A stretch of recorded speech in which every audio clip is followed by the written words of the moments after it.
Bem, pessoal, fazendo mais alguns reacts aí, né? Eu queria te mostrar um vídeo, né? Uma entrevista que foi feita no João Gordo, inclusive quem mandou para mim foi o Daniel, né? Para a gente pensar um pouco sobre essa questão de pobre de direita, né? Tipo, o pobre de direita, como é que pode, né? O Gessé de Souza fez um livro sobre isso, né? Vi uma resposta bem interessante do Eduardo Marinho sobre isso também, né?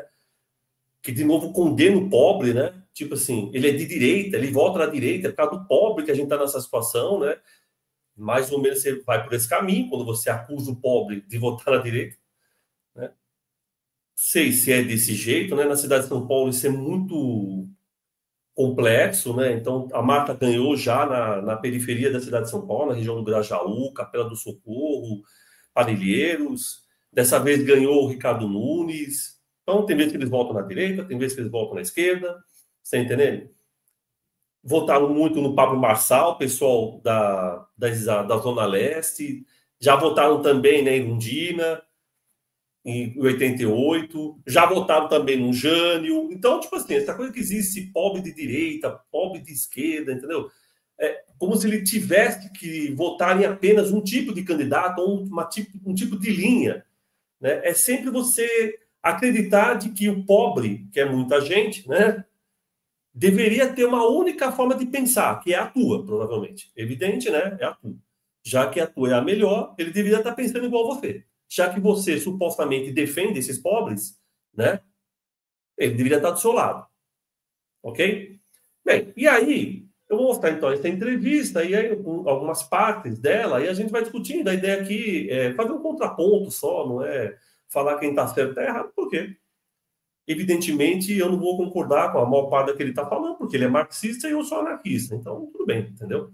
Mas vamos lá ver o que ele está falando.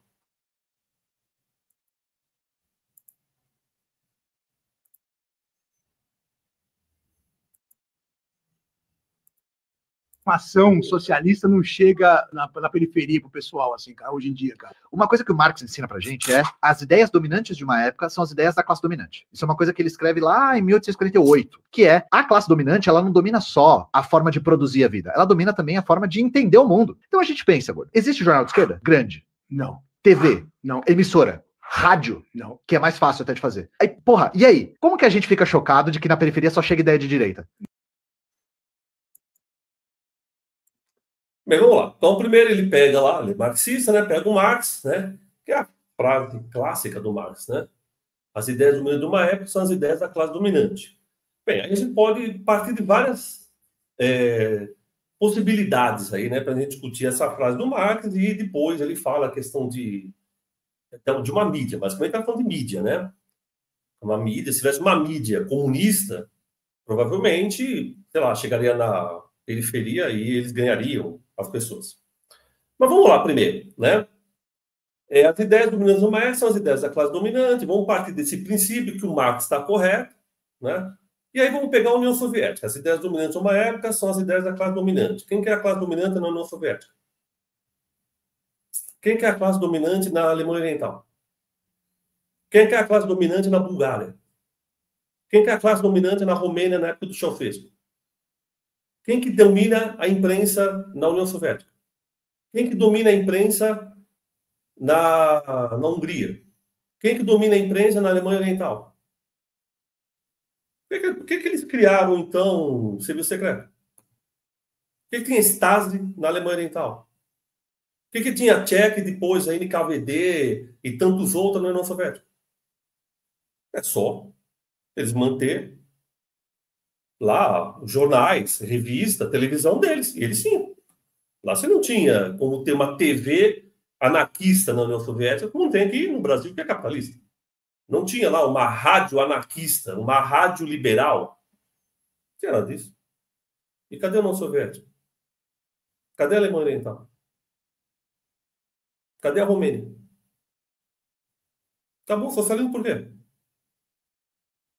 Então é por causa da influência da mídia que faz as pessoas se transformarem naquilo? E a mídia socialista que ficava dia e noite falando para eles, colocando hino socialista, falando do Marx, do Lenin na escola, tudo. Na escola, na igreja não, porque não tinha igreja, né? Mas na escola, não sei aonde, tudo era falando socialismo. Cadê a União Soviética? Alguém invadiu a União Soviética? Os Estados Unidos foi lá e mandou uma bomba na União Soviética? Foi assim que acabou a União Soviética? Foi assim que acabou a Alemanha Oriental? A Alemanha Ocidental foi lá, invadiu e pegou a Alemanha Oriental e falou: agora vocês são nossos? Então, pessoal, eu não sei se é desse jeito, entendeu? Eu acho que, gostemos ou não, uma boa parcela das pessoas que moram na periferia não tem tanta crítica ao capitalismo como eu, enquanto anarquista, tenho. Essa é a realidade.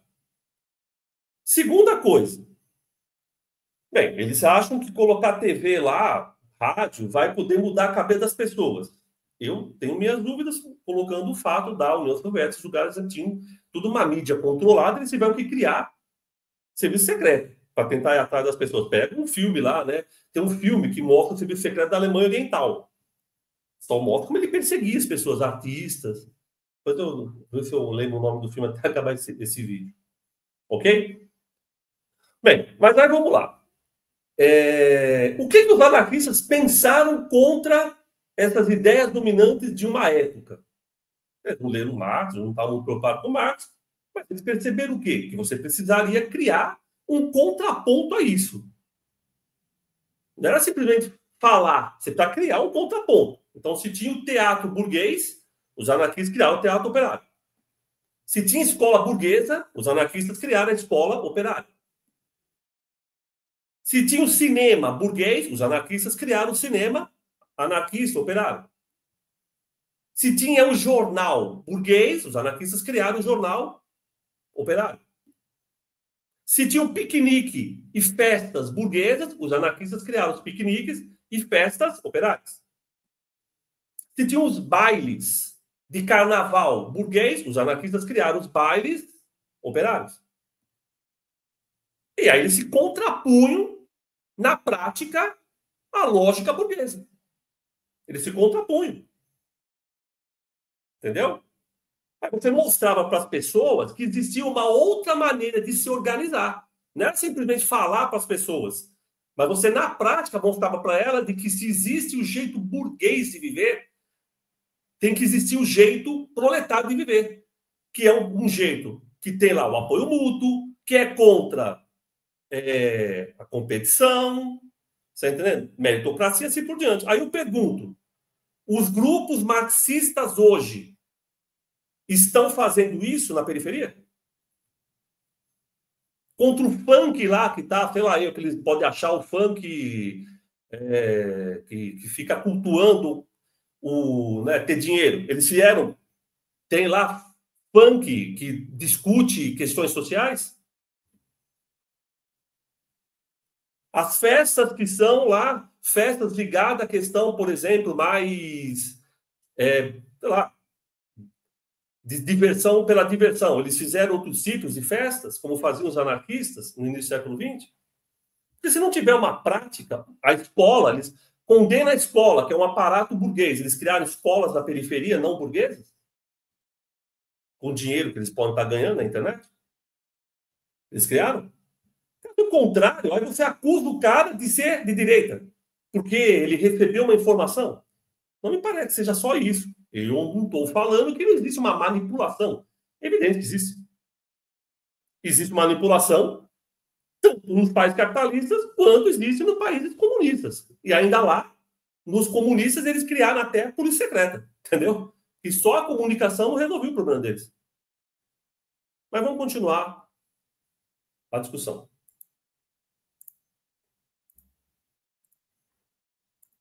Ou pior, chega uma ideia de senso comum, porque as pessoas nem se identificam como direita. O senso comum, nós que somos mais atentos a onde as coisas se posicionam no espectro político, que definimos como direita. Mas, na verdade, para aquelas pessoas é senso comum. O que a gente tem que fazer? Recuperar o trabalho de massas, que foi a única coisa que trouxe qualquer potência para a esquerda que for, seja a esquerda rebaixada, seja a esquerda radical. Como a gente faz isso? Comunicação é um problema. Nós, por exemplo, do meu coletivo, trabalhamos na internet. Na internet, a gente realmente tem uma visão materialista. A gente não está em pé de igualdade com a direita. O Bolsonaro...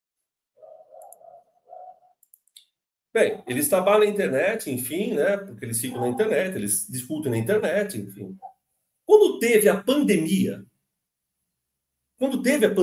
por que os alunos mais pobres foram prejudicados do que os alunos mais ricos na pandemia? Ué, um dos motivos é porque eles não têm acesso à internet. Não tem acesso à internet. A maior parte dos alunos não tem acesso à internet. Boa parte das escolas da periferia, quando tem internet, ela nem pega direito. E aí o cara não consegue nem acessar direito a internet. Então esses conteúdos que eles fazem já não vão ter. E quando tem, como é que é o discurso deles? Eles estão falando como falam as pessoas da periferia? Eles falam para as pessoas como se fossem eles da periferia? Aí ele fala da comunicação. Será que não precisaria também mudar a forma de se comunicar com a periferia? Porque senão a gente vai achar que o cara não quer mudar porque, sei lá, ele gosta de sofrer. Entendeu? Pode ser outros motivos, né? Eu estou dando aqui outros motivos que podem ser, né, viáveis para a gente entender por que isso acontece, ok? Nós vamos continuar com o vídeo. Bolsonaro pode cometer crime impunemente, coisa que a gente não pode. A lei não vale a mesma para mim e para o Bolsonaro. E a direita, como por exemplo o Brasil Paralelo, tem acesso a recursos infinitos vindos Deus sabe da onde para fazer tanto a produção quanto o impulsionamento. A gente não tem isso. O que a gente tem? Duas coisas: a maioria e a verdade. Maioria da classe trabalhadora, tá? A gente tem a maior parcela da classe que compõe o mundo do nosso lado, da forma como as coisas se estruturam, né? Bem, eles dizem que tem a maior parte da parcela da classe operária do lado dele. Então, mas se a maior parte da parcela, quer dizer, a maior parte da classe operária está do lado deles, por que eles estão considerados pobres de direita? Não deveria ser o contrário? Aí eles dizem que eles têm a verdade. Bem, nem vou discutir se eles têm ou não a verdade, porque aí realmente sai fora de uma questão para mim, né? Porque... Mas enfim, vamos continuar. E as duas coisas vão ser a raiz do nosso sucesso. A direita só consegue esse tanto de hegemonia por conta do espaço que ela consegue ocupar. Porque ela ocupa tanto o espaço que, se ela tivesse certa, não deveria existir esquerda nenhuma. O fato de existir alguma esquerda ainda, o fato de existir alguma esquerda radical, não só que existe, mas que está crescendo em vários setores, mostra que ter a verdade do nosso lado é muito potente. E de qual verdade eu estou falando? A classe trabalhadora cria o mundo. É ela que sofre com o mundo que ela mesma cria. Esse mundo deveria servir a quem o cria. A burguesia não serve para nada e é uma classe parasita. Isso são verdades. Essa verdade está do nosso lado. Todas as revoluções marxistas que aconteceram por conta da imensa mobilização de uma classe trabalhadora que estava convencida da sua linha. Tem uma coisa que a gente sempre defende, é que a gente vai conseguir fazer uma revolução não ludibriando a classe trabalhadora, mas convencendo ela de que ela está certa. O convencimento é muito potente. A gente não precisa mentir, porque a razão está do nosso lado. Bem, então, eles têm a verdade, eles não precisam mentir, porque a razão está do lado deles. As revoluções que aconteceram no mundo foram revoluções marxistas. Então, por exemplo, a Revolução Russa, de 1917, a de outubro, novembro, basicamente foi marxista. Os socialistas revolucionários não tiveram força nenhuma na Revolução. 1918, Lenin chama uma Assembleia Legislativa, condenada pelos anarquistas. Tem que se dizer, os anarquistas condenaram Lenin. Como assim tu vai chamar uma Assembleia Legislativa? Né? Assembleia Constituinte, por exemplo. Você não era contra o sistema liberal burguês? Os anarquistas falam, não. Vamos pegar os soviets. Nada de fazer essa Assembleia. Mas por que ele fez isso, Lenin, em 18? Porque ele achava que nesse moço, eles tinham a maioria, eles têm a verdade, eles têm a razão. O que aconteceu? Eles perderam as eleições para os socialistas revolucionários, óbvio. A maior parte da população na Rússia estava no campo. A maior força socialista no campo eram os socialistas revolucionários. Eles perderam. O que eles fizeram? Não. Fecha a Assembleia Constituinte. Vamos lá com os soviets. Então eles não estavam certos. Mas tudo bem. Aí ele diz, né, Que, lembra que eu já até comentei no começo, né? Tipo, se eles tinham tudo na União Soviética nas mãos dele, como é que as pessoas voltaram-se contra eles? O Ceausescu foi praticamente morto na porrada, ele e a mulher dele. Ele e a mulher dele, só pegar vídeos, no Natal, inclusive, pessoas espancar eles. E não só aconteceu só com eles, com outros também. Pega lá o Honecker, da Alemanha Oriental, tem que sair correndo. Mas por quê? Porque o imperialismo norte-americano foi lá e fez da cabeça das pessoas com rock and roll, e isso mudou a vida das pessoas, e aí eles falaram, não, cara, eu quero capitalismo, que eu gosto de consumir. É isso que eles vão dizer. Mas foi isso que aconteceu? Eu lembro disso. Eu vivenciei tudo esse processo. Coisa que esse menino provavelmente não presenciou, porque ele é bem novo. Você via dia a dia as pessoas tentando fugir da Alemanha Oriental. Tinha cercas. Um cara que ficava, tipo, nos postes, dava tiro na cabeça da pessoa. Imagina, era o Superman, cara. Porque não era um muro só. O cara tinha um muro de beleza, um muro assim, o cara fazia assim e pulava. Não era assim, não. Era um negócio desse tamanho, assim, ó. Tinha um monte de cerca aqui. Aqui tinha uns negócios, tinha uns campos. Isso, um campo minado. O cara conseguia. Eu até achava incrível quando o cara conseguia. Mas por que ele fugiu? Porque milhares de pessoas fugiram até que eles tiveram que quebrar o muro. Não dava mais para matar as pessoas. Eram tantas que não tinha bala para matar todos. Por que aconteceu isso? Porque as pessoas não foram convencidas, ficaram 50 anos lá com a TV estatal. 50 anos ficaram lá com o serviço secreto. Então, não sei se é só isso que faz uma pessoa ser ou não capitalista ou de direita. Você está entendendo? Eu acho que existe, e é uma coisa que ele fala, eu concordo com ele, que é essa questão das pessoas estarem lá. Ele está. Os amigos deles estão. Estão fazendo coisas com eles. Porque o capitalismo, né, não é a mesma coisa do tempo do Marx. Inclusive, um marxista disse isso e foi condenado. Eduardo Bernstein. Pega aí, Eduardo Bernstein. Foi condenado pelo Lenin. Mas ele era até então os principais lideranças do Partido Social Democrata alemão. Eduardo Bernstein. Por quê? Porque chega uma hora que as pessoas começam a ganhar um salário maior, elas têm um poder de consumo maior, elas têm leis trabalhistas. Então, tipo, elas podem trabalhar 12 horas, 10, 8 horas por dia. Elas têm o sábado, depois elas têm o domingo, elas recebem, então, férias, aposentadoria, elas não querem revolução. É isso que o Eduardo Bernstein fala. Ou que a revolução não ia precisar acontecer. Naturalmente, o socialismo chegaria. Você não precisa fazer um movimento de ruptura. Só que ele também se equivocou, né? Depois chegou o Fordismo, e aí mudou todo também esse quadro do socialismo. Você está entendendo? Porque as pessoas, o que elas fazem o dia de noite? Elas consomem, elas acham que consumir é viver. As pessoas consomem o dia inteiro. Consomem na internet, consomem fora da internet, consomem quando vão para a praia, consomem quando vão para o campo, consomem quando vão trabalhar, consomem o dia inteiro. E toda hora estão consumindo. Você vive numa sociedade que o consumo é o mote dela. Então é difícil você lidar com isso, entendeu? As pessoas acham que consumir é o mote. Em 1917, os anarquistas faziam várias coisas e tiveram sucesso. Né? À toa que teve a greve 17. Por que teve a greve 17 e os anarquistas foram uma força expressiva na greve 17?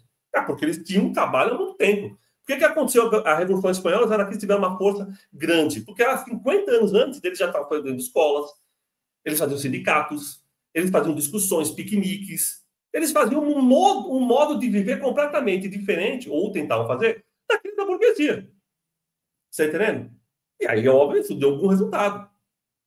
Né? Então, também tem tudo isso, né? Então, tipo assim, se você não leva em consideração, aí você não vai entender porque que o pobre vota na direita. Ele vota porque ele se espelha num cara, porque ele fala, cara, eu quero ganhar dinheiro, eu quero ter um sucesso, eu quero sair da periferia, eu não quero mais ficar aqui.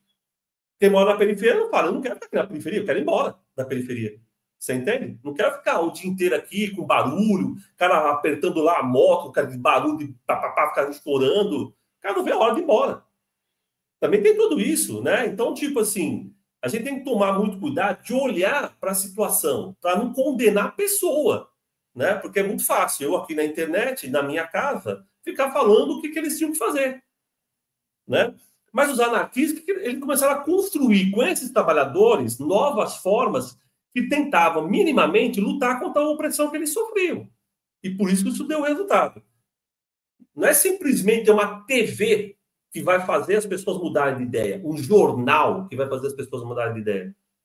Se fosse assim, até hoje existiria a União Soviética, Alemanha Oriental, Romênia, e assim por diante. O que não faltava lá era jornal deles de manhã até de noite, televisão de manhã até de noite, rádio de manhã até de noite, escola de manhã até de noite, universidade de manhã até de noite, e mesmo assim as pessoas se revoltaram, e hoje a Alemanha Oriental não existe mais, Hungria não é mais socialista, Romênia não é mais socialista, Bulgária não é mais socialista, inclusive vários desses países que eu estou citando, eles têm museu do comunismo, para você entrar lá e ver, da mesma forma que você faz um museu do nazismo, para mostrar as atrocidades, nesses países, tem vários desses países, eles têm um museu do comunismo, as atrocidades que eles sofriam. Entendeu? Vai lá, tem, eu acho que na Alemanha Oriental, inclusive, tem esse museu. Por quê? Porque eles sofreram muito, então era isso que... Porque, mas por que a pessoa no capitalismo não está sofrendo? Lógico que ela está sofrendo, mas ela sempre vê uma expectativa. Você entendendo que ela vai mudar? Ela acha que a vida ela vai mudar. Você entendendo? Se ela trabalhar mais, ela ganha. Aí você fala, mas isso pode acontecer. Mas lógico que pode acontecer. O dia que todo mundo se ferrar no capitalismo, todo mundo, não existe Elon Musk, não existe Bill Gates, não existe Pablo Marçal, não existem esses caras que dão uma luz para as pessoas, acabou o capitalismo. O capitalismo só existe porque nem todo mundo vai se ferrar. Você fala, mas 90% vai se ferrar. Mas esses 10% que não vai se ferrar, vai ser sempre essa luz para as pessoas. Elas vão olhar e falar, cara, se ele conseguiu, eu vou conseguir. Mas se é possível, é lógico que é possível. É evidente que é possível. É da lógica desse sistema. O dia que todo mundo pobre não conseguir minimamente evoluir economicamente, acabou o capitalismo. E minimamente, eu estou falando. Até o Lula. O Lula, que era socialista, acredita nisso. Como é que ele quer incluir as pessoas no capitalismo? Pelo consumo. Por que vocês acham que eles dão o bolso, não sei o quê, enquadra a questão da escola? Porque ele acha que a escola, o pessoal vai estudando, o que acontece na cabeça desse pessoal? A pessoa estuda, tem acesso, então, a recursos, ela fica melhor economicamente. É isso que eles pensam. Entendeu? Então, é por isso que, às vezes, né, é difícil lidar com o capitalismo. É difícil mesmo, porque é um sistema que, quanto mais você dá um soco aqui, ele vem para cá, aí você vem para cá, ele vai para lá, aí você dá um soco lá, ele vai para ali. Você está entendendo? É difícil lidar com ele. Porque ele tem essa plasticidade. Se você não conseguir entender a plasticidade do capitalismo, você vai achar que é uma coisa monolítica ele. Ok? E, particularmente, eu não acho que seja, né? E não estou falando que ele é bom. Se eu achasse que ele fosse bom, eu não seria anarquista. Aqui o canal seria Capitalismo e Geografia. Então, eu acho que vai além do que ele está falando. É entender a própria lógica do sistema do capital. Né? E, mesmo entendendo a lógica do capital, é difícil lidar com essa situação, realmente. Eu acho que, minimamente, se contrapor, como faziam os anarquistas em 1917, na Espanha, assim por diante, é uma possibilidade. Eu não sei se hoje vai acontecer a mesma coisa. Lógico, cara, você está falando de 1917, você está falando de 1936 na Espanha, você não está falando de 2025 na periferia de São Paulo, na periferia do Rio de Janeiro. Tem lá outras coisas para serem discutidas, entendeu? Então, também tem tudo isso, né? Então, você tem também sacar o que está acontecendo, né? Senão você vai, vamos pegar o que aconteceu, deu certo lá na Espanha em 36, vai dar certo aqui no Brasil em 2025. O Brasil não é Espanha, 36 não é 2025. Ok? Mas eu acho que, pelo menos, eles deram uma possibilidade da gente pensar contra esse sistema, ok? Que era agir, né? Tipo, criar um ritmo, né? Criar uma construção coletiva, né? Diária, cotidiana, em escolas, né? Em festas dos sindicatos, que se contrapunha à norma que ele está dizendo lá, que é esses valores da ideologia dominante, ok? Mas se contrapondo, o cara minimamente ele vê que há uma diferença, pronto, aí ele ou apoia ou não, entendeu? Mas pelo menos ele vê uma diferença. Quando ele não vê, difícil. E quando os próprios socialistas, né, eles, de certa forma, eles ganham dinheiro, você tá entendendo? Porque a internet é isso, né? Ajuda, dependendo do canal que você vai ganhar dinheiro. Fica difícil você querer uma outra forma desse cara, porque você mostra para ele de que algumas coisas que você faz, a depender como você faz, você pode ganhar dinheiro. Então é difícil, né? Você tem que fugir dessa lógica. E é difícil fugir da lógica, porque a lógica capitalista é totalitária. Ela não te deixa muito espaço. Ok? Bem, para não ficar muito longo, então, o vídeo, né? Eu queria só completar um pouco. Então, não fico surpreso quando pessoas ditas pobres voltam na direita. porque eu não acho necessariamente que elas têm que votar na esquerda. Elas votam no que ela quiser. Quando elas não quiserem, inclusive, não votem. Então não tem problema nenhum. Beleza? Então era isso. Um abraço a todos e todas.